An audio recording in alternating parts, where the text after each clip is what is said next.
Buenos días a todas las personas que amablemente desde diversos países se han conectado a esta entrevista. Mi nombre es Octavio Valadez, soy miembro del Instituto Gaia, que nos encargamos o queremos impulsar una serie de investigaciones que consideramos relevantes, no solo investigaciones, sino contenidos, responder a las crisis bioculturales que aparecen o están apareciendo en nuestros países, y que el virus es uno de este virus del COVID-19, como ahora le llaman, es uno de los signos de esta época de transformaciones biológicas, económicas, políticas. Entonces, el día de hoy tenemos como invitada a Ana Galvis. Es un honor que ella esté aquí desde Oakland, California. Ana Galvis es bióloga por la Universidad de Antioquia en Medellín, Colombia. Tiene una maestría en el Colegio de la Frontera Sur en San Cristóbal de las Casas, y una maestría en artes en estudios latinoamericanos por la Universidad de California en Berkeley. Pero más allá de las trayectorias académicas, una de las cosas que hemos querido hacer en estas entrevistas es acercar a personas que además tienen una trayectoria de vida en este tipo de escenarios complejos como el que habitamos en este planeta, pero también que tienen un vínculo cercano con procesos organizativos, con cooperación, con procesos cooperativos. Entonces, para nosotros nos parece muy importante la presencia de este perfil de investigadores y de pensadores, pero también de activistas, ¿no? Que logran articular, sí, lo mejor del pensamiento, de la ciencia, de la investigación, pero también el compromiso ético que requiere nuestro tiempo. Bueno, sin más, pues comenzaríamos la entrevista. Ana, estás actualmente en un país que se considera el epicentro de la epidemia del COVID a nivel mundial. La situación en Estados Unidos, al menos desde lo que sabemos, desde los diversos medios, es bastante grave. Y bueno, tu perspectiva desde la agroecología y tu perspectiva también desde lo que has estudiado te convierten entonces en una observadora y una testigo de una serie de contradicciones que están ocurriendo allá, pero que muchas de las cuales nosotros en otros países no sabemos qué está pasando. Sabemos que viene hacia acá, no sabemos cómo va a impactar en América Latina, y por eso la primera pregunta sería, ¿qué está pasando desde tu perspectiva ahora en Estados Unidos? Como para entrar en el terreno, y cómo la agroecología, así desde tu perspectiva, puede ir abonando a un análisis sobre esto. Octavio, buenos días. Mira, yo no puedo empezar de una vez en el tema sin agradecer sinceramente a toda la gente que hay acá y sin visualizar lo que está pasando. Tú y yo nos conocemos hace 7, 8 años, somos amigos, ¿cierto? Gran parte de la gente que hay aquí es amiga, ¿cierto? Yo estoy trayendo mi comunidad, la estoy presentando, y es una comunidad que se está encontrando con tu comunidad, ¿cierto? Una comunidad que trabaja en torno al cáncer, en torno a cómo un sistema alimentario, un sistema laboral, un sistema económico influye y ataca los cuerpos a través de una enfermedad como el cáncer. Y yo toda mi vida, o gran parte de mi vida, me dedicaba a trabajar cómo esos mismos sistemas atacan el sistema alimentario que nos alimenta. Entonces, primera cosa que quiero visualizar. Segunda cosa, es mi cumpleaños. Me siento profundamente bendecida de compartir con todos ustedes y de empezarlo así. Gracias a cada una de ustedes por compartir su tiempo y su energía conmigo y por escucharme. Y la tercera cosa es gran parte de la gente que hay aquí en el chat ni es académica ni nada, ¿cierto? No, viven en otras cosas, hacen otras cosas diferentes a estar pendientes de lo que es investigación o de lo que es agroecología o incluso de lo que es estudios ecoepidemiológicos de cáncer. A todos ellos y ellas, gracias por estar acá, porque estos espacios académicos deben ser eso, lugares de unión. Eso dicho, ahora sí voy a empezar a responder o a direccionar lo que me preguntas. Juancho, déjalo así. No más. Mi hijo está aquí, mi hijo es el que está haciendo toda la parte técnica, me quiere prender el televisor y todo, pero ya se desconectó, no hay nada que hacer, estamos aquí.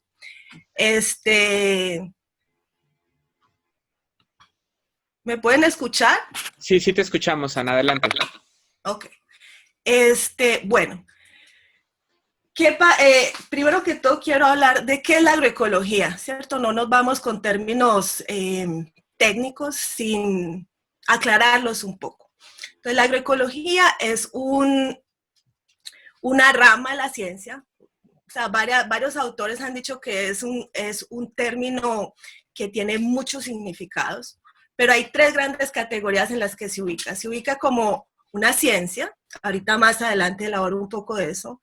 Se ubica como un movimiento social y esa es la parte que más me interesa hablar hoy.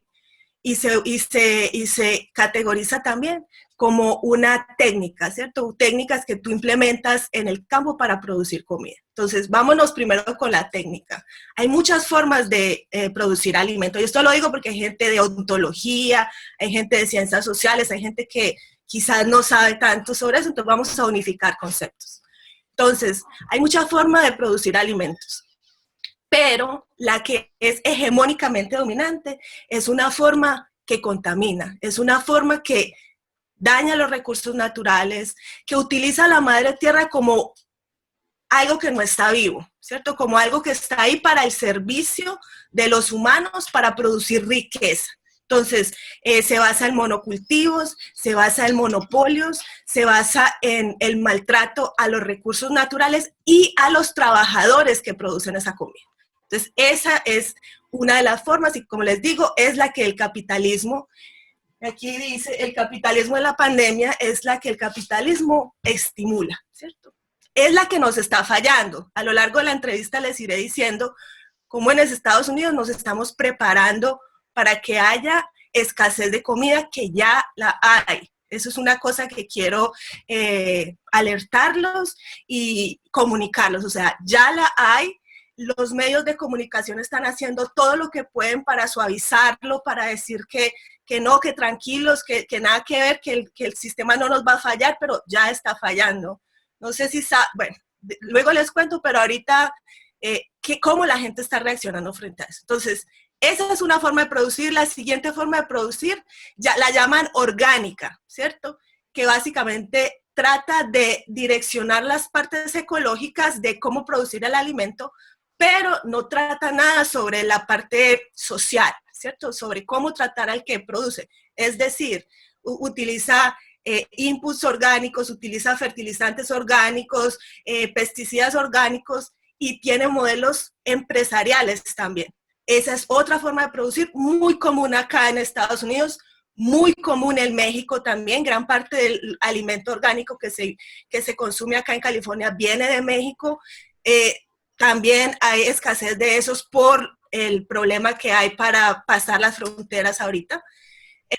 Y por último está una forma de producir que llamamos agroecológica. Y en este chat hay gente experta en eso, pero simplemente voy a decir rápidamente que es un tipo de producción que busca direccionar la parte ecológica, es decir, producir en armonía con la naturaleza, utilizando sus ciclos naturales, respetándolos,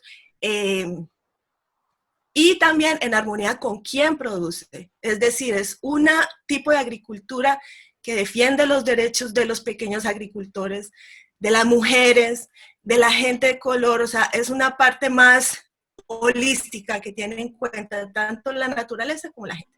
Entonces, de eso estamos hablando cuando hablamos de agroecología. Ese es el lente a través del cual yo analizo el fenómeno que está ocurriendo. Cuando hablas de que hay escasez de alimento que se viene para California, ¿no? Pareciera que se añade una variable más a las adversidades que no solamente van a vivir, en este caso, las personas que puedan estar infectadas o padecer la enfermedad, sino es un fenómeno que ya tiene un impacto sobre todas las personas, independientemente de si se quedan en casa o no. Es un problema que se viene como de fondo, ¿no? En el título de tu charla, tú hablabas de que el capitalismo el virus es el síntoma, ¿no? de un mal más estructural. ¿A qué te refieres con esto? Gracias, Octavio, por esa pregunta. Mira, este eslogan que yo puse aquí, lo de el COVID-19 es el virus, el capitalismo es la pandemia, solidaridad es la cura, la madre tierra está hablando, la tenemos que escuchar, eso no es mío. Eso es ahorita un eslogan que está sacando, que está sacando gran parte de los movimientos sociales, al menos los que yo sigo aquí en los Estados Unidos. Entonces, la aparición del virus, ya estamos esperando una pandemia. Inclusive hay películas en Netflix que explican, o sea, que salieron el año pasado y que explican paso a paso cómo iba a pasar y, mejor dicho, nos estaban casi que preparando para esto. ¿Por qué? Por la forma en que los humanos estamos interaccionando con la naturaleza. Nuevamente lo repito, de manera patriarcal, de manera imperialista, de manera colonial, sin ningún respeto, ¿cierto? El capitalismo es lo contrario, y esto es lo que yo reviso mucho con mis estudiantes en clase, es lo contrario a las culturas chamánicas. Culturas chamánicas inclusive también pueden ser patriarcales, pero sea como sea, están ligadas a la tierra, tienen algún tipo de respeto por la tierra. El capitalismo no la tiene. Entonces, si tú estás en un ambiente donde la tierra simplemente es algo para extraer, donde el bosque no es sino algo para deforestar y sacar riqueza, estamos hablando, por ejemplo, de que el año pasado, por este tiempo, no estábamos sufriendo la pandemia, pero estamos sufriendo los incendios en el Amazonas, ¿cierto? Mientras estamos hablando aquí, Colombia, mi país, y me encantaría si alguien más adelante puede confirmarlo, pero yo lo he seguido por el Facebook y los medios, está incendiado, ¿cierto? Porque la gente que quiere hacer ganadería, que quiere hacer agricultura intensiva, está tomando ventaja de la cuarentena para cortar y quemar, ¿cierto? La Amazonía estaba ardiendo el año pasado. Eso es una catástrofe como la que estamos viviendo, sino que un poco más localizada, ¿cierto? Entonces, es este tipo de relación que tenemos con la tierra lo que nos expone a nuevos patógenos como este que estamos teniendo ahorita del virus, pero eso es lo de menos y eso es lo que se habla mucho en los medios. O sea, el virus es esto, estamos expuestos a cambio climático y todo lo que el cambio climático trae, ¿cierto? Grandes sequías, grandes... también inundaciones. Por ejemplo, en este momento los Estados Unidos están sufriendo en lo que se llama en el sur del país, están en temporada de huracanes. Entonces, además del virus, ¿cierto? Además de que el centro de este país es un lugar pobre, y eso es otra cosa que yo quiero hablar. Sí, la gente de color es la gente más oprimida en este país, llamándose latinos, afroamericanos y gente de Asia y alguna gente de Asia, ¿cierto? Sí, pero también hay blancos pobres y eso a mí me ha tomado años entenderlo. La mayoría de ellos viven en el centro de este país, tienen mala infraestructura hospitalaria, tienen bajos salarios, o sea, se la están luchando. Y ellos, además de estar luchando con el virus, que no sale mucho en los medios, pero están luchando con el virus, ahorita tienen que estar sometidos a grandes, ¿cómo es? Huracanes. Entonces, sí. Algo que a veces pareciera que la mayoría de las personas estamos recibiendo es la opinión de múltiples expertos sobre múltiples temas asociados a esta epidemia. Y la mayoría de los escenarios que se nos plantean son escenarios justo de crisis articuladas. Es decir, ya se nos dice ahora que no solamente estamos lidiando con una epidemia, digamos que por un vector, un virus, sino que estamos además lidiando con una crisis económica que se viene, una recesión económica global. Ahorita tú estás planteando este escenario en Estados Unidos, en donde además estamos lidiando con los efectos del cambio climático, con el empobrecimiento digamos que de grandes sectores de la población, con sistemas de salud colapsados. Y lo que suele venir frente a este tipo de informaciones es un bloqueo total, o sea, es demasiado y es un giro hacia un cierto individualismo en el cual lo más importante es ve y compra lo que puedas de despensa de tu casa, prepárate para pasar esto y ya se verá después. ¿Por qué sería importante en estos momentos traer este tipo de perspectivas digamos que articulan otras problemáticas. ¿Por qué sería importante ahorita traer a la agroecología no como una más de las informaciones que se nos traen? ¿Qué tipo de opciones podemos nosotros recuperar de ese tipo de informaciones para afrontar estas semanas que se vienen? Sobre todo considerando que lo que ustedes están viviendo en Estados Unidos es algo que todavía no ocurre con la intensidad en América Latina. Gracias, Octavio. Mira, en cuanto a lo del desempleo, quiero compartirles que hasta ayer yo estaba así como adicta viendo noticias. Ya mis amigas no hacen sino decirme que por favor haga ayuno porque estoy demasiado mal viajada. Hasta ayer había 16 millones de gentes que estaban aplicando al desempleo. Yo estoy incluida, yo no hago parte todavía, pero debo aplicar porque me quedé sin trabajo. Entre otras cosas, hago parte de lo que llaman aquí el gig economy, o sea, la economía informal. Soy maestra sustituta en un colegio que cerró ya hace casi un mes y no tengo trabajo. No he aplicado porque no he tenido cabeza, pero 16 millones de gentes en este país ya lo han hecho. Y es bien interesante, ayer leía en uno de esos posts de Facebook que en Colombia quieren empujar una reforma laboral que nos lleve a este tipo de escenarios laborales desregularizados. Este es el resultado. El resultado es cuando tú no tienes ningún tipo de regularización laboral, eres demasiado vulnerable, pasa cualquier problema como este y inmediatamente los índices de desempleo suben al cielo. Entonces aquí se aprobó un paquete de 2 trillones de dólares para ayudar, ¿cierto? Como una curita para tratar de ver cómo se ayuda o no se desangra el sistema. La gran mayoría de ese dinero va a ir a dar a los bolsillos de las grandes corporaciones. Una porción mínima va a ir al bolsillo de la gente. Eso en países como en Latinoamérica yo lo conozco, o sea, en México, en Colombia son cosas impensables, que te van a dar seguro de desempleo o que te van a mandar un cheque de $1,200 para ver qué haces con él, a ver si qué puedes hacer. Entonces, para ese tipo de escenarios es que nos tenemos que preparar. 16 millones de personas y me hablas de la solidaridad. Ok, el individualismo versus solidaridad, y eso hace parte del lema. Solidaridad es la cura. Todo está pasando acá. Sí, la gente que pudo, que tenía dinero, se fue al supermercado y se llenó de comida y de papel higiénico, sí pasó, sí sigue pasando, ¿cierto? Pero también hay millones de gentes practicando la solidaridad. Y tengo que decir que son gentes de todos los colores, con gran liderazgo de lo que llaman gente de color, afroamericanos, latinos, gente que históricamente ha estado resistiendo los embates de esta cultura individualista, hipercapitalista que se presenta acá en los Estados Unidos.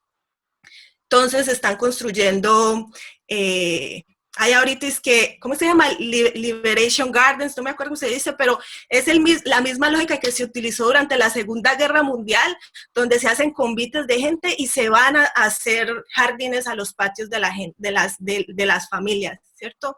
Y hay miles de voluntarios que están registrándose en línea y haciendo los convites para ir estamos hablando de diferentes estados, esto no es solo en California. Entonces, cosas como esas están pasando. A mí me ha escrito, yo estoy ahorita trabajando con una señora, bueno, esto es importante, la agricultura a pequeña escala, que en este estado, especialmente en California, se practica por latinos, son latinos inmigrantes los que tienen la bendición de poder hacer eso, son muy pocos, pero está siendo muy apoyada. Como ya les dije, hay escasez de alimentos, la gente está como loquita haciendo sus jardines, pero sabe que el jardín no los va a alimentar, tienen que ver cómo solucionar la comida. Entonces, la agricultura apoyada por la comunidad, o CSA, que es un modelo que promueve la agroecología o la sostenibilidad en cuanto a comercio local. Imagínate, mi amiga con la que voy a trabajar, ella tenía 20 cajitas, estaba vendiendo 20 cajitas y con esta crisis ahorita están vendiendo 120 y nos están, o sea, y nuestras proyecciones se están yendo a 500 en semanas, ¿cierto? Entonces, eso también está pasando y eso es lo que quiero visualizar. Estos comercios locales, estos apoyos, inclusive el tipo de publicidad que estamos haciendo para ellas, latino, compra latino, ¿cierto? Apoyémonos entre nosotros. Hemos sido pueblos oprimidos, comunidades oprimidas, ayudémonos, y está pasando ambas cosas. Sin embargo, y quisiera también que pudieras ahondar en algo que finalmente creo que se relaciona ya no solamente en una economía, una agroecología local, sino empezar en el rol que, por ejemplo, tiene Estados Unidos en el despliegue de esta crisis. Es decir, finalmente ahorita están ustedes habitando el país gobernado por Trump, ¿no? Y pareciera que el escenario ecológico global depende mucho de lo que ocurra en Estados Unidos, ¿no? La salida de Bernie Sanders a la candidatura de Estados Unidos, la emergencia de nuevos disputas económicas también entre Estados Unidos, pareciera que socavan mucho las esperanzas de que en Estados Unidos pueda haber una transformación. ¿Cómo esta crisis que ahorita tú estás viendo en Estados Unidos y que se va a expandir a lo largo del planeta, puede traducirse en una esperanza, no solamente en el ámbito más local, sino en otras escalas, desde tu perspectiva? Y si pudieras hablar un poco también de esos movimientos que están entrándole a este tipo de debates, ¿qué se está diciendo respecto a esto? Gracias, Octavio, por la pregunta. Sí, ahorita es interesantísimo el asunto de liderazgo. ¿Quién nos lidera? Los humanos somos supremamente interesantes porque los humanos somos súper sociales y los humanos necesitamos liderazgo. Ok, lo acepto. ¿Cómo va a ser ese liderazgo? ¿Un liderazgo horizontal, un liderazgo femenino, un liderazgo de color, un liderazgo chamánico, o sea, arraigado a la tierra? ¿O va a ser un liderazgo patriarcal, imperialista, colonialista, violador? Yo creo que esa es la pregunta a la que nos estamos enfrentando cada uno de nosotros. Entonces, en este país, otra vez, a nivel del Main Street, ¿cierto? De lo popular, tenemos al señor Donald Trump, que como dice Pepe Mujica, me encanta, él es un gran líder para mí, me vi uno de sus videos que produjo hace poquito, estamos fritos, ¿cierto? Estamos fritos en la forma que lo hizo, una forma que negó, al principio él negó, él dijo que a Estados Unidos no le iba a pasar nada, que iban a haber 5 casos y iba a desaparecer, ¿cierto? En principio de encerrarnos en las casas en la mayoría del país no fue obligatorio. Tengo que agradecer, y aquí es bonito cuando uno entiende. Yo ni soy de los demócratas ni de los republicanos, toda la gente que está en el poder me cae mal, pero aquí en California el gobernador, ¿para qué? Nos mandó a meter a la casa más o menos a tiempo. Entonces, si no nos hubieran hecho eso, y otra vez, no todo el mundo se puede meter a la casa. La noviecita de mi hijo, ¿qué pasa? Es una mujer blanca joven, le toca salir diariamente a trabajar, ella trabaja en una tienda se llama Trader Joe's, es un supermercado, ¿cierto? Hay gente que no puede parar, pero muchos sí pudimos, yo pude, soy muy bendecida. Gracias a ese parar, California no tiene no desarrolló el brote pandémico como lo desarrolló Nueva York. Entonces, la política importa mucho. Allá no los mandaron a meter a la casa, les dijeron que siguieran, que no les iba a pasar nada. Ahorita, hasta ayer que leí, creo que eran 16,000 muertos que tenían los hospitales totalmente atiborrados de personas. Es bien fuerte porque hay hospitales vacíos, cerrados, y la gente la están atendiendo en carpas en la calle. Tumbas masivas de gente, no, está bien loca la situación. La misma situación no se ha dado acá en California gracias a un tipo de liderazgo que nos dijo, hey, métanse en la casa. Y entonces aquí los muertos son 5,000 o menos, los casos son 20,000, entonces estamos supuestamente en el pic de la crisis, es decir, se espera que pronto empiece a decrecer. Bueno, entonces el liderazgo es importante. ¿Quién nos lidera? Y entonces ahí es donde nosotros como humanidad estamos decidiéndolo. Y yo sí creo que hay un tipo de agencia. Este tipo de reuniones, el realmente empezar a vivir en nosotros lo que predicamos. Ese ha sido el gran llamado para mí. Si yo predico sostenibilidad, como sushi, como por Dios y diosa. Y ayer mi hijo me trajo la lista de sushi.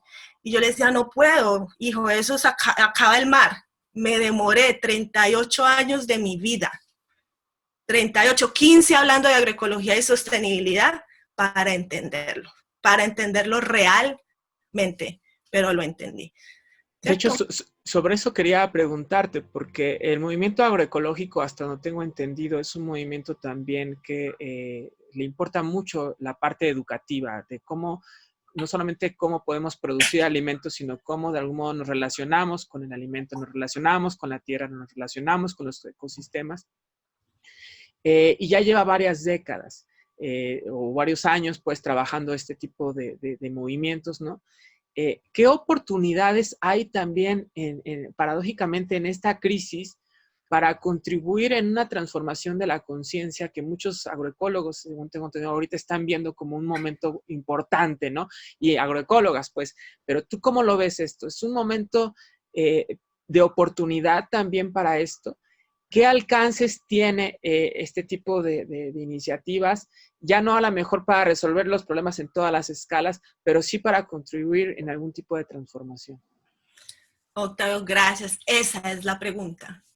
Mira, creo sinceramente que para todos los que llevamos años y años hablando de sostenibilidad, de erradicación de la supremacía blanca, del patriarcado, de reconciliación en la lucha de clases, de redistribución de la riqueza, de todo eso, es nuestro momento. Es nuestro momento. Mira, a mí me acaban de comunicar que voy a tener el honor de dar una clase en línea sobre agroecología y sistemas alimentarios en Berkeley. Yo ya he dado varias veces clase a los chinos. De verdad que ha sido, para mí me mueve mucho el poder entrar en la vida de la gente y más de las élites, porque si usted puede pagar Berkeley es porque usted hace parte de una élite tan jóvenes, porque a mí me llegan niños de 17, 15 años. Espero sinceramente que mi clase esté a reventar. Quizás soy muy optimista, pero espero sinceramente y en gran parte con gente fuera de este país, especialmente China. Porque yo por 2 años estoy diciendo, hey muchachos, mira, hay otra forma, y ellos se reían en mi cara y me decían, ay, profe, es que uno primero se hace rico y después ve cómo trabaja con la madre tierra y esas cosas que usted habla tan raras. Y yo, muchachos, es que hay 40, 50 muchachos en China que seguro por allá en el background de su mente dicen, no mames, a mí me hablaron de esto. Entonces, yo espero, soy muy optimista que la clase va a estar a reventar. Entonces, es nuestro momento. Pero ¿cómo hay que hablar? Desde el hecho, desde realmente personificar eso que hablamos, eso que decimos. Pero si nosotros no solucionamos nuestros propios egos, no hacemos la paz entre nosotros. Yo trabajo con 2 organizaciones acá. Bueno, con una he trabajado y con otra miro de muy cerca su proceso. Ambas están en gran conflicto. ¿Por qué? Por white supremacy, por clasismos, por trauma de género, ¿cierto? Que está dentro de ellos y que se ven en demandas, unos contra otros se demandan, unos contra otros dicen es que tú me oprimes, Entonces no hay paz entre nosotros. Si entre nosotros no somos capaces de construir realmente ese altermundismo que promovemos de boca hacia afuera, va a ser imposible crearlo como maestros y crearlo como humanos. Sin embargo, si entre nosotros lo podemos hacer, si somos capaces realmente de construir esa paz, esa armonía, con nosotros, con nuestras familias, con nuestras comunidades y con la tierra, no, lo digo sin ninguna duda, es nuestro momento. ¿Por qué? Porque la humanidad está en crisis, la humanidad está buscando respuestas, como digo, este chat está lleno de gente que ni siquiera es agroecólogo y están acá. Usualmente este tipo de cosas pasa con gente que ya sabe que es agroecología y que lleva 5 o 6 años trabajando en eso y se reúne a ver qué nuevo hay, que casi nunca hay nada nuevo. Ahora sí hay algo nuevo. Los ojos están en nosotros y tenemos toda la posibilidad de hacerlo. Se vienen grandes retos, y de esto habla la Naomi Klein, habla la Angela Davis, hablan gran parte del liderazgo de movimientos sociales que yo sigo acá. Se vienen grandes retos, la doctrina del shock está ocurriendo bastante. La doctrina del shock es todo esto que el capitalismo utiliza a través del control y la violencia para evitar el cambio social. Sí se viene, pero si somos muchos y si tenemos alternativas reales, cosas buenas vienen para la sostenibilidad y la agroecología. Quisiera justo sobre eso preguntarte algo, porque por lo menos en México, imagino que en Estados Unidos y en Colombia, en los países que nos están ahorita viendo, hay esta idea de que la mejor manera de ser solidario es quedarte en tu casa y ponerte casi que a ver Netflix, ¿no? O sea, como la medida más inmediata con la cual tú contribuyes al bienestar común, ¿no? Es esto como el signo de la solidaridad, el signo del ciudadano responsable, ¿no? Mantener la distancia social, les llaman, y entonces que cada uno de nosotros cumpla los lineamientos de los expertos epidemiólogos, de los jefes de Estado, ¿no? Y en algunos países inclusive se está llevando que cuando violas ese principio, cuando sales a la calle, pudiera ser inclusive objeto de detención, objeto de amonestaciones o inclusive de disparos, como está pasando al parecer en Filipinas. Entonces, ¿cuál solidaridad hacer más allá del quédate en tu casa y satúrate de medios masivos de entretenimiento? Gracias por la pregunta. Mira, hay un movimiento social, es el movimiento social más grande del mundo, se llama la Vía Campesina, que agrupa y coordina y organiza a más de 200 millones de gentes en todo el mundo. Y como te digo, por ejemplo, hay un video que ojalá podamos compartir con todos los asistentes de una clase magistral que dio una señora que se llama Naomi Klein, que es la que habla de la doctrina del shock, otra señora que se llama Angela Davis, que es la que habla del abolicionismo, y qué bacano poder decir que ahorita hay mucha gente que está saliendo de la cárcel, mucha. ¿Por qué? Porque se están contagiando allá, entonces que los que han hecho crímenes menores, que los que tienen crímenes por posesión de drogas, que casi siempre es marihuana, que toda esa gente la están sacando, entonces hay, como te digo, hay cosas interesantes pasando. Ellos, y había otra señora que se llama Cindy, que no la conocía, pero que en mi respeto total, ellos llamaron a Estados Unidos en general a decir, hey, tenemos que salir de esta idea loca del destino manifiesto y del excepcionalismo gringo, ¿cierto? Que nosotros somos mejores que todos. Es hora de seguir al sur. Es hora de ver qué está pasando en Chile, qué está pasando en México con esta marcha multitudinaria que hubo con las mujeres. Es hora de seguir el liderazgo del sur. Entonces, la Vía Campesina, y mencionaron la Vía Campesina, la Vía Campesina trae la mentalidad del sur. ¿Qué dicen ellos? Dice, el lema que dicen es quédate en casa, pero no en silencio. ¿Cierto? Bellísimo. Y dice, y impulsan a la gente a seguir denunciando el sistema opresor, a fortalecer esta red de solidaridad de las que hemos estado hablando durante esta entrevista, mercados solidarios cercanos, tus agricultores, tus artesanos, la gente que está cerca a ti.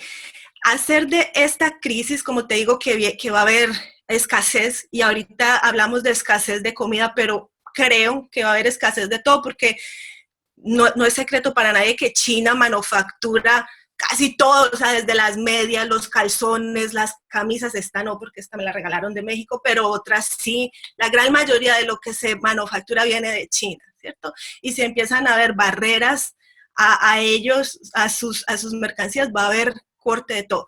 Entonces, es una bonita o una maravillosa oportunidad para convertirnos de consumidores, porque el capitalismo consumista es el que nos tiene como nos tiene. Y eso es lo que decía Pepe Mujica.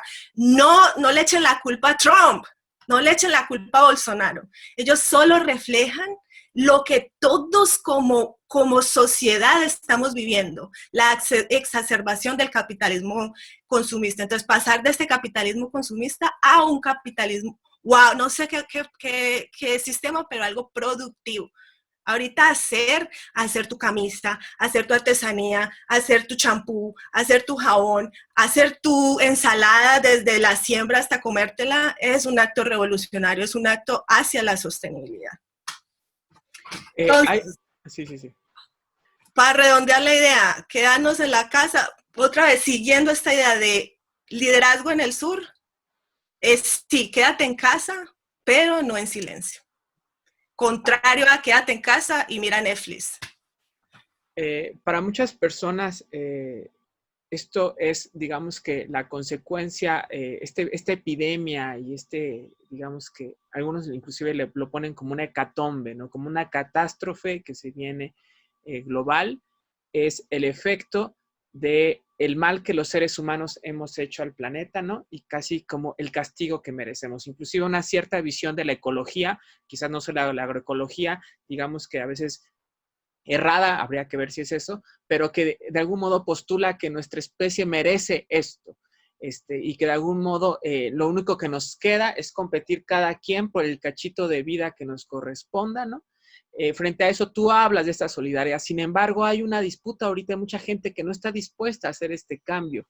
No ¿Cómo entonces llegar no solamente a las personas que pueden coincidir con los lineamientos del gobierno de quédate en casa, pero que no están dispuestos a aceptar algún tipo de transición en otras esferas de su vida y que de hecho no están dispuestos a pensar en que podemos hacer algo colectivamente, porque si no ha pasado en el pasado, no lo vamos a hacer ahora, que cada quien va a luchar por su vida individual? ¿Cómo superar ese individualismo? Y si pudieras darnos unos ejemplos de cosas que están ocurriendo ya ahora, que pudieran hacernos creer que es posible trascender este individualismo hacia algo más colectivo. Uh-huh. Ay, Octavio, qué pregunta más loca, porque yo en el fondo no puedo decir si yo creo que no creo que es un castigo, simplemente es una consecuencia de todo lo que nos está pasando con lo del virus. Y otra vez, el virus es esto, el cambio climático es inmensurable. Pero yo sí creo que la madre tierra, ¡ay, qué bonito! Esto se llama Gaia, este grupo se llama Gaia. La teoría Gaia dice eso, o sea, la madre tierra es un ser vivo, se autorregula, ¿cierto?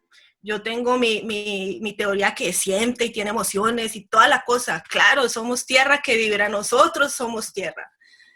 Creo que sí hemos vivido en un desbalance tan fuerte que lo que está pasando ahorita con el virus y con todas las catástrofes ambientales que estamos viviendo, si no las ganamos.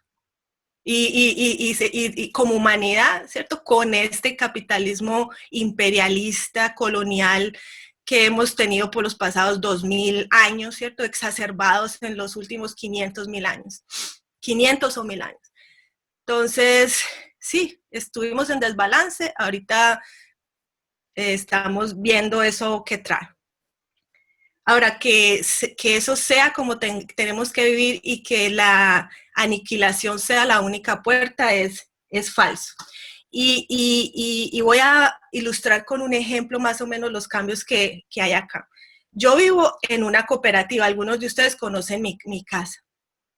Es un esfuerzo cooperativo que hemos hecho por ya 7, 8 años. Yo he hecho parte de este proyecto por 4 años. Que nos reunimos y este esfuerzo cooperativo hace que podamos vivir a precios más o menos accesibles en uno de los lugares más caros del mundo. El Bay Area de San Francisco es uno de los lugares para vivir más caros del mundo. Sin embargo, gran parte de nuestra comunidad perdió el trabajo, como te digo, yo incluida, pero hay gente que pues no tiene nada. Yo al menos tengo mi hijo que paga la porción de la renta. Hay gente acá que está sin nada. No hacemos sino pedirle al dueño de la casa, porque a pesar de ser una cooperativa tiene un dueño, que por favor no nos cobre la renta, y esto es algo importante. Se está viniendo un movimiento grandísimo a nivel global de huelga al no pago de renta. Entonces, ahí se los dejo, a ver eso cómo va a lucir en Colombia, cómo va a lucir en México. Huelga al no pago de renta. Entonces nosotros le dijimos, mira, por favor no nos cobre la renta, está pasando esto. El señor nos quiere cobrar la renta, a pesar de ser tan alternativo, nos quiere cobrar la renta, el señor no está cediendo a nuestra petición, nos va a tocar ver cómo vamos a manejar esta situación. Hay gente enferma, ¿cierto? Por el estrés que le trae la deuda, porque él dijo, ok, no me la paguen, pero va a deuda, va a deuda. Gente que ya está endeudada hasta la risa, ahorita nuevas deudas, entonces eso es una lucha abierta. Yo, por mis bendiciones, tengo acceso a otro tipo. Dentro de una semana me voy a mover a una finquita. Espero sinceramente que la mayoría de ustedes me puedan visitar algún día. En esa finquita también los dueños son cooperativos y la mayoría son blancos. Han hecho un trabajo espiritual fuerte, yo los he acompañado. Y nuevamente, yo les dije, hey, estoy sin trabajo, no me cobren. Y ellos me dijeron, todo bien, Ana, no te cobramos y no hay intereses y no hay deuda y pásate cuando puedas y todo bien. Entonces, otra vez, las dos lógicas están pasando. Las dos lógicas están pasando. Así es como puedo responderte la pregunta. Pasan. Tú pregunta, tú lucha por lo que quieres y pon tu energía en el tipo de lógica que te parezca más correcto. Ese es mi caso. Y a ambos casos quiero mostrarles esta tenencia creativa de la tierra, ¿cierto? Es una tenencia cooperativa, es una tenencia en grupo, comunitaria, que me permite poder vivir en forma casi lujosa en uno de los lugares más caros del mundo. Justo quisiera, si pudieras comentar, antes de pasar a las preguntas que quieran hacer las personas que están ahorita en línea, ¿de qué manera una práctica agroecológica en esta escala, más a veces individual o por ejemplo, de los habitantes de una casa compartida o de una comunidad familiar, una unidad doméstica, pueden encontrar en la agroecología o en esta práctica una manera de responder a esta crisis? ¿Cómo la describirías? Y si quieras ahorita ahondar también un poco en el taller que vas a dar más tarde, para que las personas que ahorita te están siguiendo, recuerda que tenemos también estudiantes de la UNAM, tenemos a otros participantes, además de los que siguen de Estados Unidos y de Colombia. ¿Cómo poder, a través de este conocimiento de la agroecología, de esta práctica, estos tres vertientes que tú hablabas, ¿no? De la técnica, de la ciencia y del movimiento social, traer respuestas al ámbito más inmediato para todas estas escalas del problema que has hablado hasta ahora? Gracias, Octavio. Mira, voy a empezar con algo requete positivo que ha pasado acá. Le he hablado mucho del trauma patriarcal, ¿cierto? De este trauma donde la tierra, los cuerpos son vistos como algo para usufructuar, para violar, para usar. ¿Qué es lo contrario a eso? Las masculinidades sanas. Y está bien loco porque eso se habla muy poco. Sin embargo, fue hermosísimo, ha sido hermosísimo para mí ver cómo los hombres de mi comunidad, sinceramente los hombres han sido los que se volvieron constructores de un día a otro. Ayer, en un día, no había pasado en años, ¿cierto? Cada quien en su mundo, cada quien en su cuento, cada quien en su discusión, en su pelea, en su trauma. Y ayer, en un día, construyeron un pequeño invernadero. ¿Por qué? Porque necesitamos crecer semillas para sembrar en el jardín. Tenemos un jardín hermoso. Yo personalmente, con la ayuda de otro hombre, lo construimos. Pero todos los pajaritos se nos comieron, todas las plantulitas. Ay, entonces tenemos que resembrar. Y en un día hicieron nuestro hermosísimo greenhouse. Entonces,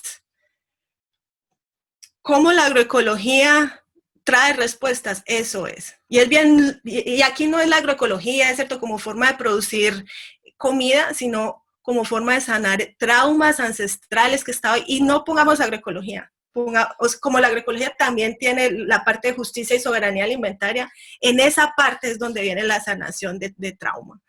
Entonces, mira, los hombres se arreglaron y ahí están. ¿Qué es una masculinidad saludable? No sé, estamos por escribirlo, pero estoy muy segura que tiene que ver con eso. Con un hombre que no es individualista, que no es egoísta, que no es violento, sino que contribuye positivamente a sí mismo, a su comunidad, a su familia y al buen trato tanto de lo femenino como de la tierra. Esa es una de las cosas. Otra de las cosas, lo que mencionaba, lo de la tenencia creativa de la tierra. Yo sé que la mayoría de la gente que hay en este chat quizá no tenga una finca o un patio, ¿cierto? Pero si somos capaces de organizarnos de manera creativa desde formas y lógicas horizontales, no opresivas y patriarcales, sino horizontales, es muy probable que muchos podamos tener acceso a la tierra. Y una vez tú tienes acceso a la tierra, estás en otro nivel, puedes producir tu comida, tu terapia, no hay nada más terapéutico que meter las manos a la tierrita fría y húmeda, generar comunidad, inclusive si es con el tapabocas y al 1,5 metros de distancia, se genera comunidad. Entonces, esa es otra forma. Apoyar el comercio local. Bueno, lo he mencionado a lo largo de toda la conferencia, como la agroecología y su forma de propuesta alimentaria, de sistema alimentario que trae, tiene todo el potencial de apoyarnos a navegar lo que se viene de aquí en adelante. Una cosa, la normalidad, y eso se habla también mucho acá, no viene, o sea, ya no hay retorno, no hay retorno, o sea, de aquí en adelante empezamos a escribir algo nuevo y esperamos sinceramente que nuestra palabra y la forma de ver el mundo tenga una oportunidad real. Gracias, Ana. Bueno, vamos a pasar a una serie de preguntas de las personas que están participando. Vamos a... perdón, adelante, Ana.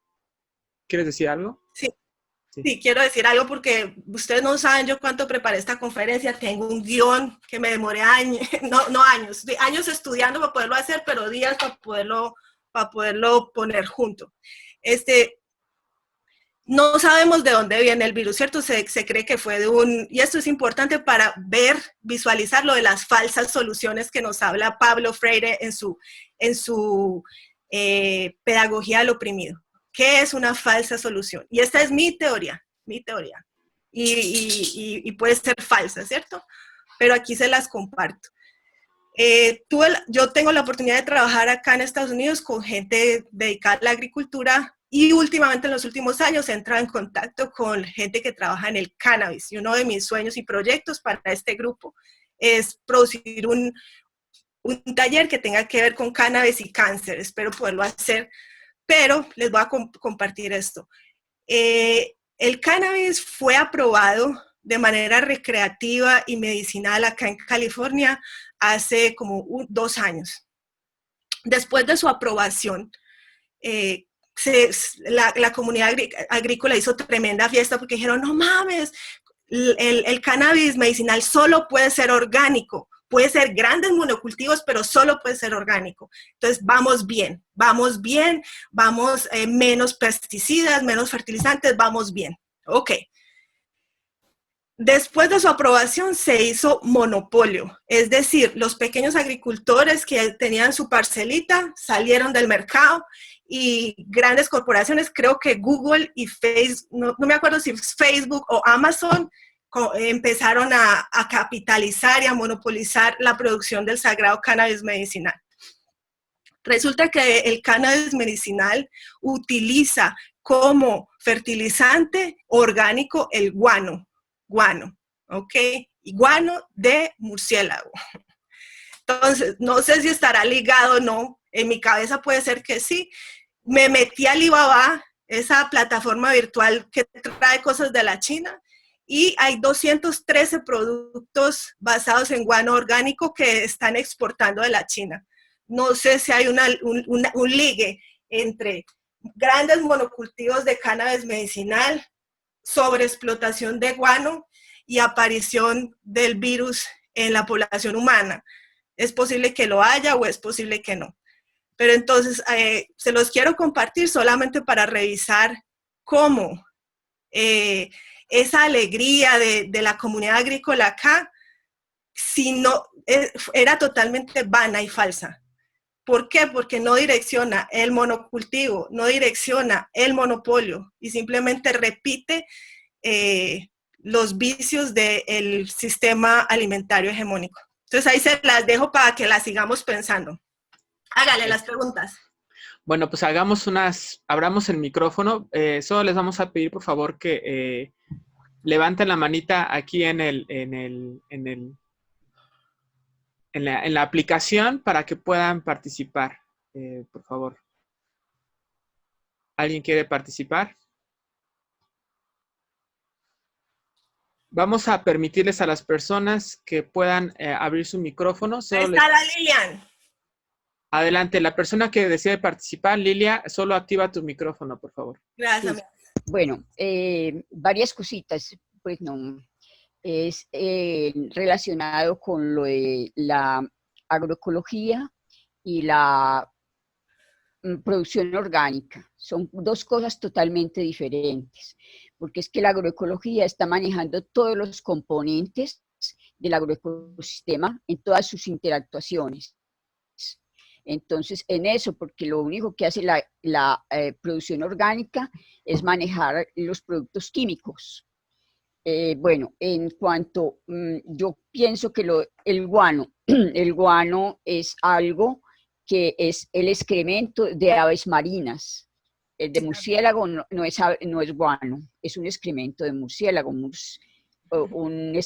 sé cómo se llama el excremento de murciélago, pero no es guano, porque el guano tiene cualidades muy especiales, que es la riqueza que él tiene en fósforo. El guano y un proceso de estos con compostaje y algo parecido para fertilizar el suelo, con excremento del animal que sea, tiene un proceso de descomposición. Y siendo un virus de estos, un elemento que tiene una capa exterior tan frágil, en el proceso de descomposición en el suelo como fertilizante, es muy posible que no sea el portador del virus en los alimentos. Hay un proceso muy elaborado para que sea proceso, porque no es algo que se va a comer crudo ni que se va a comer inmediatamente, sino que tiene un proceso. Y en otra cosa que yo quiero hacer mucho énfasis y que me llamó mucho la atención, es cuando se habla de la alimentación, que esto puede cambiar. Yo creo que lo que tiene que cambiar es la posición política de las personas, porque es que el alimento siempre, el comer es un acto político, porque el comer, cuando uno come cosas contaminadas con pesticidas, cuando uno aplica pesticidas en el cultivo, cuando uno maneja un monocultivo, ya de por sí manejar un monocultivo es un acto capitalista, porque ¿qué está haciendo un monocultivo? Un monocultivo está produciendo el máximo en el mínimo espacio de tierra para producir con eficiencia la mayor ganancia en pesos, no ganancia en nutrientes. Lo que al contrario la agroecología está haciendo es produciendo una eficiencia en nutrientes para alimentar la gente. Entonces, la escogencia del tipo de producción del alimento que yo voy a comprar. ¿Dónde lo compro? ¿A quién se lo compro? ¿Cómo lo consumo? Son posiciones políticas.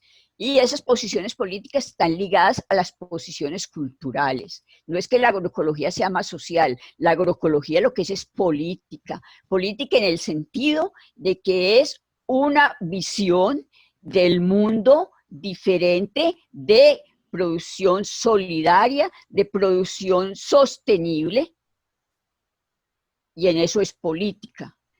Y esa política se interlaza con lo cultural. Entonces es algo que tenemos que tener muy claro. Gracias, Lilia. Y la resiliencia en ello. Muchas gracias. Lilian, para mí es un honor tenerte aquí en la presentación, en la entrevista. Tú eres una pionera de la agroecología en este continente. Mi respeto absoluto y mi gratitud total. Gracias por tu aporte. En cuanto a lo del guano, solamente ahí mandé un link al chat. Aquí en Estados Unidos, tal vez en Colombia, en Francia, llaman guano solo al excremento de las aves. Aquí también se le llama guano al excremento de los murciélagos. Entonces, primera cosa. Es más, Estados Unidos tiene un tratado del guano, pero bueno, ese es otro tema donde imperialísticamente clamó hace unos siglos la tenencia de todo el guano que había en todas las islas del Caribe, no sé de dónde las islas, bueno, anyways, eso no es lo que quiero hablar. Lo que quiero hablar es que sí, el guano, aquí en los Estados Unidos también se le llama guano al de los murciélagos, y yo jamás quiero decir que es a través de la marihuana que nos fumamos o que medicinalmente tomamos se transmite, no. Yo digo que quizá la transmisión pudo haber empezado con la explotación, es decir, si yo soy una persona, un chino, porque quizás salió de una de las cuevas en China, que entre otras cosas Wuhan está lleno de cuevas de murciélagos, y como te digo, en Alibaba cuando me metí, parte de lo que algunos de los negocios que venden guano pasan allá, sacándola, ¿cierto? Está en contacto directamente con el excremento y con los murciélagos y pudo empezar el brote. Pero es una idea que se me vino después de conectar esos puntos de grande monocultivo, exposición al virus, y el virus pues está requete documentado que circula entre los murciélagos, y este brote, simplemente eso era lo que quería decir. Hay otra, sí, perdón. Hay otra pregunta más, Ana, si quieres cerrar esta respuesta para Alejandro también que quiere hablar. Exacto, adelante Alejandro, por favor. Bueno, buenos días, ¿me escuchan? Sí. Bueno, si quieren, activo la cámara para que me vean. Eso.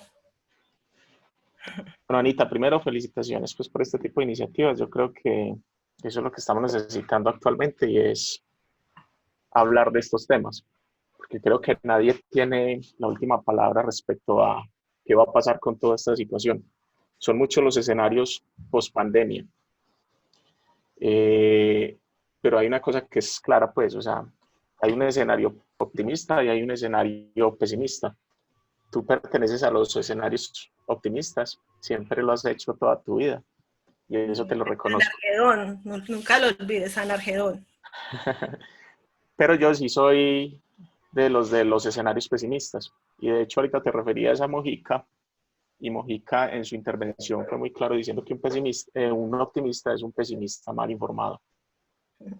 No te estoy diciendo que estés mal informada, simplemente que es el tema de que hoy día estamos en una situación o una coyuntura global que nos muestra que el capitalismo no es el camino. Está muy claro que vamos a tener las capacidades como sociedad, como especie o como países para trascender el capitalismo. Lo dudo mucho, por la forma misma como se ha insertado el capitalismo en las vidas de nosotros, y cómo nosotros hemos permitido que el consumismo sea como la forma como hemos vivido durante tanto tiempo. Entonces, es una mirada pesimista en el sentido en que renunciar a todas esas comodidades que otorgó el capitalismo, básicamente en detrimento de los bienes comunes de la humanidad, va a ser muy complejo, y posiblemente se llegue al colapso para poder hacer ese cambio fundamental. Y ese colapso no viene por un tema de pandemia. La pandemia simplemente es uno de esos síntomas de algo que estamos generando mucho más grande. Ahorita nos dicen que lo que se viene es la recesión económica, y efectivamente pues eso va a traer más pobreza y más a nuestros países. Y detrás de esa recesión económica viene la exacerbación del cambio climático. Creo que todos hemos sido testigos hoy día de lo que está pasando con los ecosistemas y con muchos animales que están retornando, se están limpiando, y estamos volviendo a ver cosas inauditas como cóndores en ciudades chilenas, donde aterrizan los cóndores en condominios a pedir comida, pues. O estamos viendo un montón de animalitos en la bahía de Cartagena, se están viendo delfines, cosa que no estaban por todo ese tráfico marino que existe ahí. Entonces, creo que es muy palpable el hecho de que esto nos ha mostrado que sí se pueden hacer cambios grandes en corto espacio de tiempo. Sin embargo, cambio climático llegó para quedarse. Y si así frenemos todas las emisiones en este momento, todo lo que está pasando, las consecuencias las vamos a seguir teniendo durante los próximos 40, 50 años. pero frenarlas es importante. Y finalmente, dentro de ese panorama de lo que estamos hablando, me parece muy interesante que se hable del cómo. Todo el mundo habla del COVID, de que surgió en China, de que son los murciélagos, otros los pangolines, todo el tema con la fauna silvestre.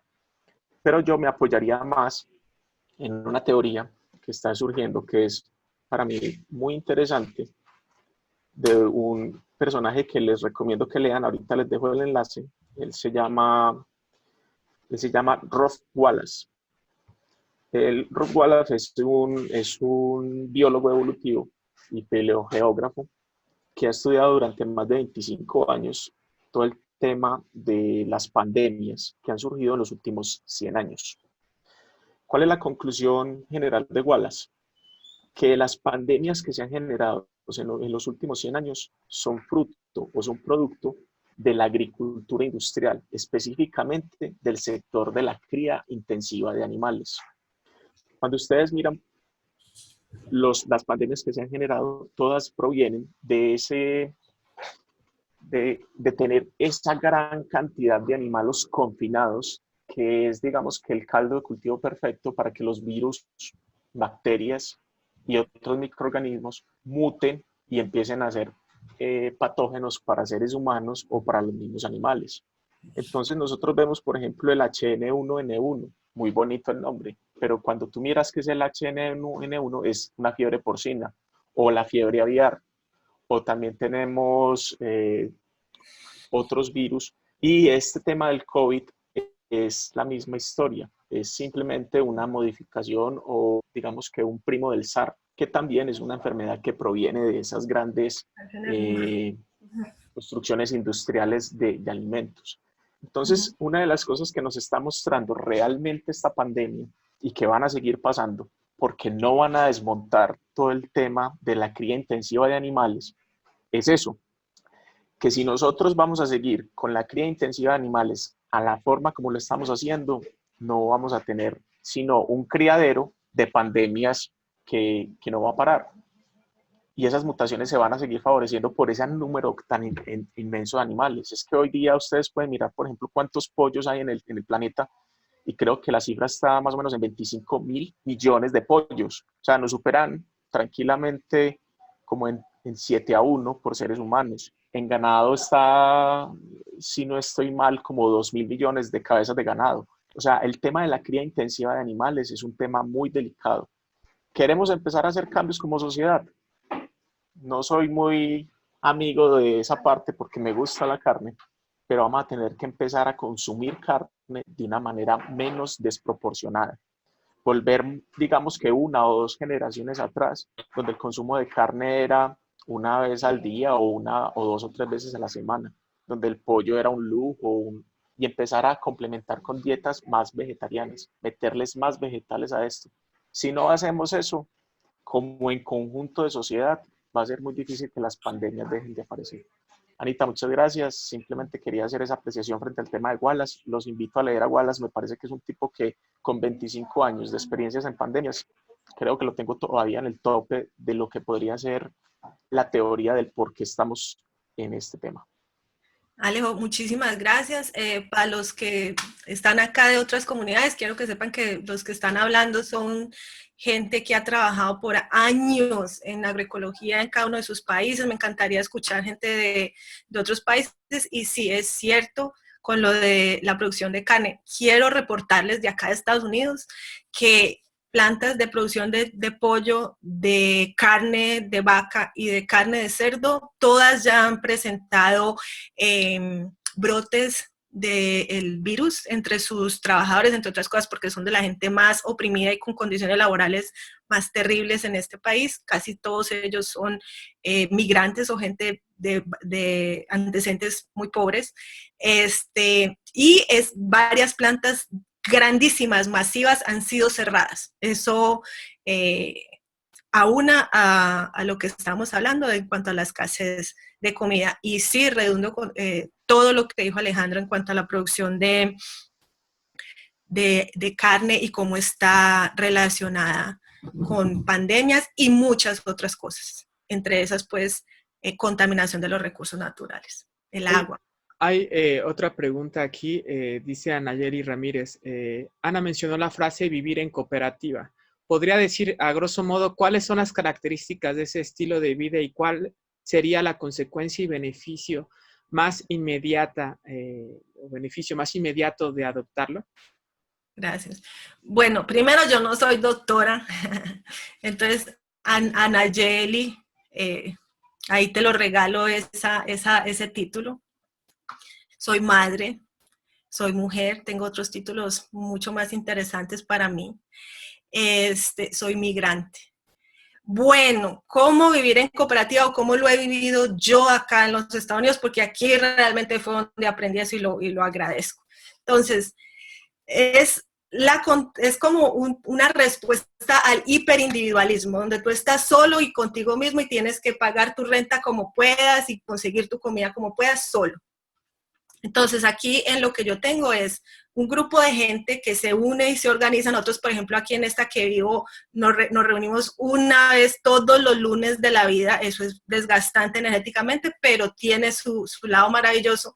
Y es que juntos manejamos estas propiedades, estas dos propiedades. Entonces, ¿cómo aparece esto? Un señor rico que se llama Jack Sawyer dijo, ay, yo quiero hacer cooperativas. Entonces, él compra las casas. Luego se junta la gente paga renta en las casas, no vivimos acá gratis, yo pago por esto casi $1,400, o sea, no vivimos gratis, pero si lo comparas con precios en el mercado, hasta antes de esta pandemia, un apartamentito como el mío aquí en esta área valía $1,700, $1,800. Entonces hay algo de ahorro en esto, pero no en tiempo. En tiempo tienes que ir a las reuniones. Nos organizamos, creamos nuestros estatutos, creamos nuestras normas, nuestras reglas, tenemos el comité del jardín, tenemos el comité de la basura, tenemos tareas que cada quien tiene que cumplir para que la casa funcione y eventualmente estamos planeando comprar la casa en compañía, o sea, comprarle la casa a este señor que les acabo de decir. Entonces así funciona, es organización, es diálogo, negociación del conflicto. No se puede imaginar cuánto conflicto nace ahí, ¿cierto? Cuando ya no es tú con tú, sino tú con un grupo de gente, cada uno con sus propios traumas y sus propias formas de ver la vida, pero hace y canaliza esta energía a poder lograr cosas mayores que uno. Si no fuera por ese tipo de tenencia, yo nunca podría soñar en vivir en una casa que al menos nominalmente fuera mía. No va a ser mía, va a ser parte de una ONG de la cual yo hago parte, ¿cierto? Pero me da cierto poder, cierta capacidad de decisión sobre la propiedad. Si no fuera así, jamás lo podría hacer. Entonces, te hablo desde el ejemplo. Esas son las cosas que conozco de cooperativismo. Gracias, Ana. Hay una pregunta, haríamos unas dos más para ir cerrando el espacio contigo, por supuesto, pero sería la siguiente es, ¿hay algún modelo a seguir que esté probado y que se pueda llevar a los gobiernos para que se adopte en nuestras comunidades? Se refiere a producción de alimentos y lo pregunta Raquel. Raquel, hola, gracias por la pregunta. Mira, han habido varios intentos de promover a nivel de país modelos o sistemas alimentarios más sostenibles. Yo solo conozco uno exitoso, que es el cubano. Está bien loco, pues porque ellos ni siquiera son capitalistas, sino que tienen otro tipo de gobierno, un tipo como más socialista. Entonces, sí hay. ¿Y por qué les tocó a ellos adoptar ese tipo de sistema alimentario? Por el bloqueo económico que tuvieron por parte de Estados Unidos. Entonces están en una islita, aislados y sin poder comprar grande comida o de la Unión Soviética o del mismo Estados Unidos o de Europa, donde fuera. Entonces dijeron, nos tocó arreglarnos con lo que tenemos y empezar a producir nuestro alimento. Entonces ellos producen agroecológicamente gran parte del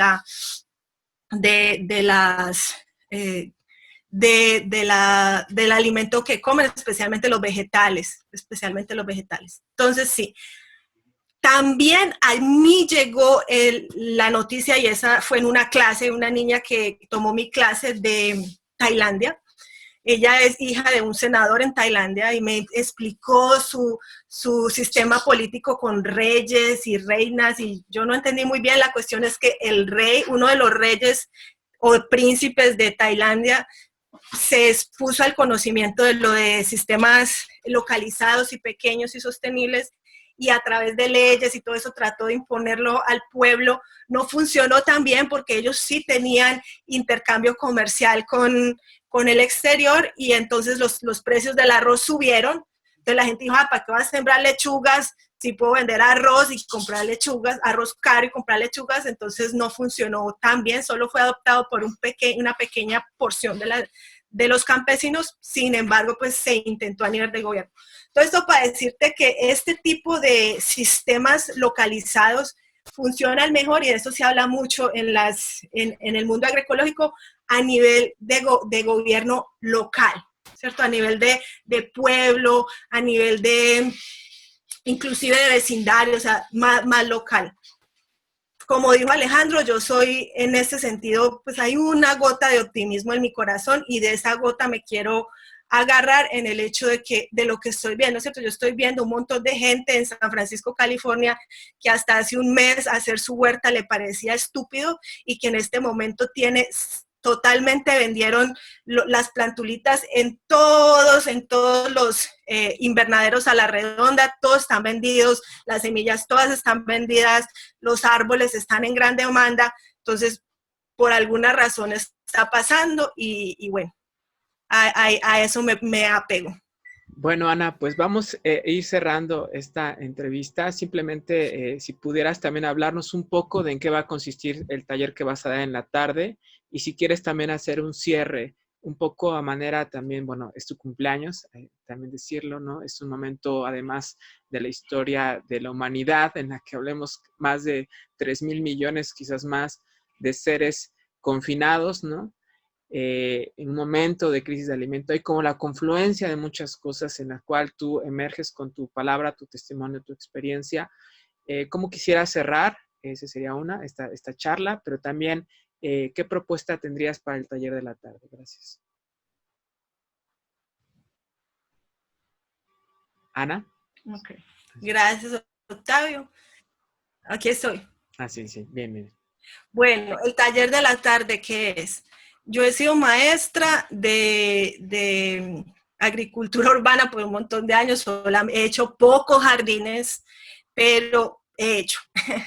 Entonces, la clase va a ser, no va a ser un taller. Es triste, pues, porque ya vi los talleres de la doctora Erandi, ayer más o menos vi el de Nora, vi el de Jimena, y ellos pues tienen actividades interactivas con la gente y todo eso. Yo hice una presentación donde lo más rápido posible, por ahí 40 minutos, resumo toda mi experiencia y el conocimiento que tengo para hacer el jardín. Cómo arar la tierra si es que tiene un patio, cómo hacer una pila de compost, cómo hacer las plantulitas, eso me gusta mucho hacer las plantulitas, cómo cuidar las semillas para que sí germinen.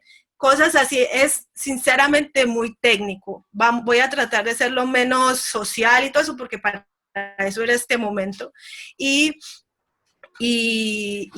focalizarme mucho en lo técnico, porque he tenido llamadas, mis amigas me llaman que por allá de Nueva York, que de otra parte, hey, Ana, y como siempre, en honor a ellas es que voy a hacer ese taller, y de toda la gente que esté acá, que esté interesada en habilidades técnicas de cómo sembrar tu jardincito, porque estoy muy segura en mi corazón que es una forma, terapéutica, como lo dije una y otra vez. Mira, yo he tenido el privilegio, el honor de ver estudiantes que tocan la tierra por primera vez en 5 generaciones, unos niñitos de China en una de mis clases, dice que, profe, hace 5 generaciones nadie en mi familia toca la tierra. Solo vivimos en la ciudad, y eso la tocan, y eso como que les subiera una energía por el cuerpo. Entonces, esa es la energía que yo quiero como compartir o estimular, de que la gente que quiera esté ahí. Eso va a ser el taller. A manera de cierre, solamente tengo gratitud y amor por cada uno de los que hay aquí, algunos de ellos que pues no conozco ahorita físicamente, pero aquí están, y por alguna razón el universo los puso.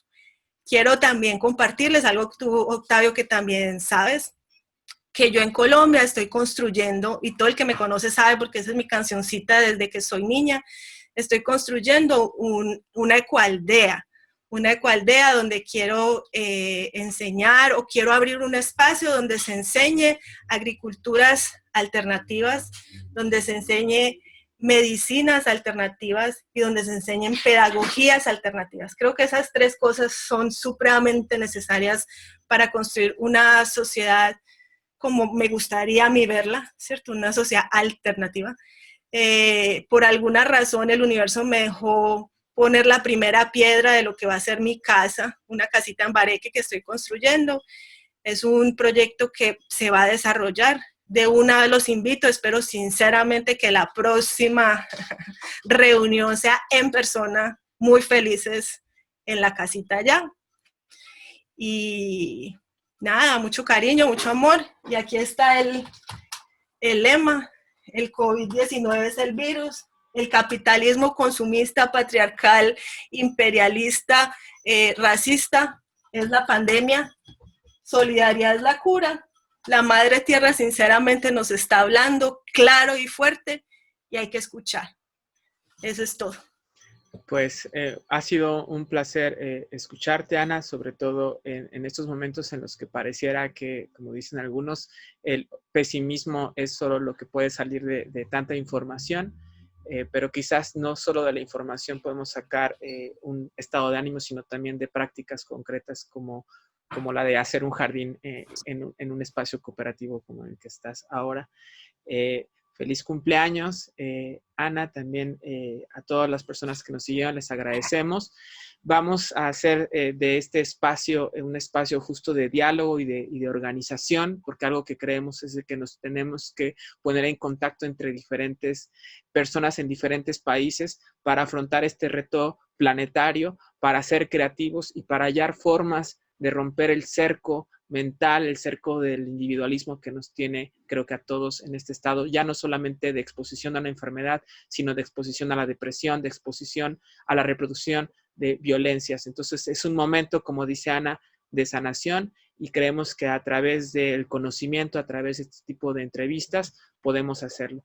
El taller de Ana va a ser en horario, va a estar a las 5 de la tarde en horario México, pero bueno, cualquier persona interesada, vamos a subir el link del taller vía Zoom, y después vamos a subir también el video para los que no puedan participar en la página del Instituto Gaia en Facebook, que es, así se llama, aquí lo vamos a poner en el chat, que es Instituto Gaia Biocultural.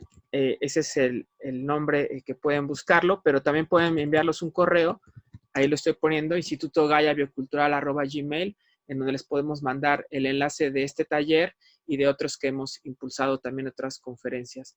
Pues sin más, les agradecemos y les deseamos a todos un buen día y seguir resistiendo y organizándonos frente a esta situación. Gracias.